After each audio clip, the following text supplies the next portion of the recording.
That's wild. I mean, Frank loves to describe himself in many of these interviews as sort of like this country bumpkin, you know? And Yeah. he's like, I went to the big city, to New York City. New York City.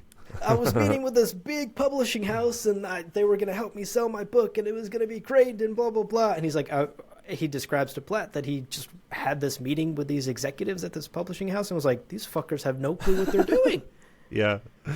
And I related so much to that. I moved to New York City like 8 years ago, a little bit after college, with similar like starry-eyed dreams, you know? I wasn't exactly a country bumpkin, but I came from the Midwest, and I moved out to the big coastal city with big dreams, and I was ready to like really learn from all of these people out here who are making it big and surviving in the city and thriving and would be way smarter than me, and I would climb the ladder and find the mentors that would, you know, I had all of these big ideas. Yeah.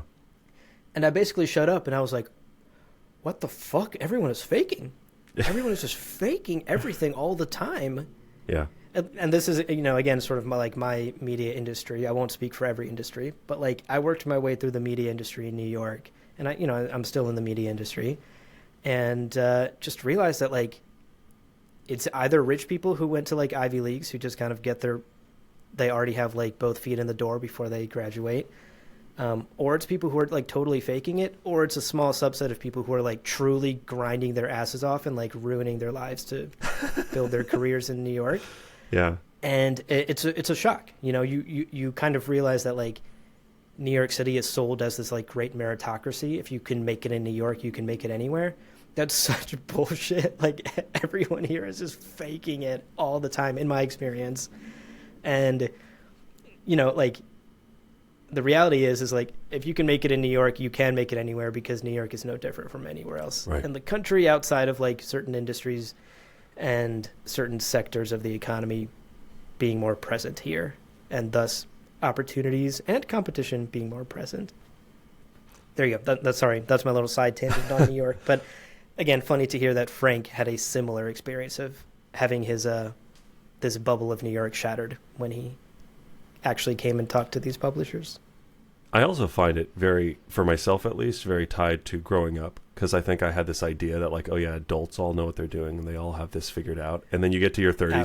and you're like, wait a second. I think people have been improvising this whole time. I think they've just been Yes. doing their best given limited information, and I don't think anybody fucking knows what's going on. This is crazy. How does society work? This is insane. Right. But- then the existential yeah. dread comes in. Yeah, exactly. Or you go, or it's freeing, because you go, oh, hey, I can fuck up magnificently and still kind of be okay. That's Yeah.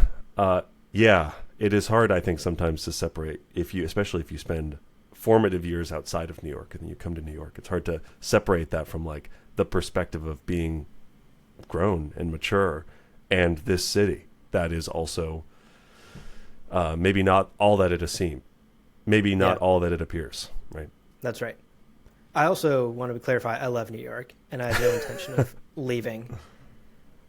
So there is that, you know. New York, I'm stuck in this abusive relationship with New York. I love it so much, and it continues to wear me down. Yeah, I love New York, and I can't wait to fucking leave.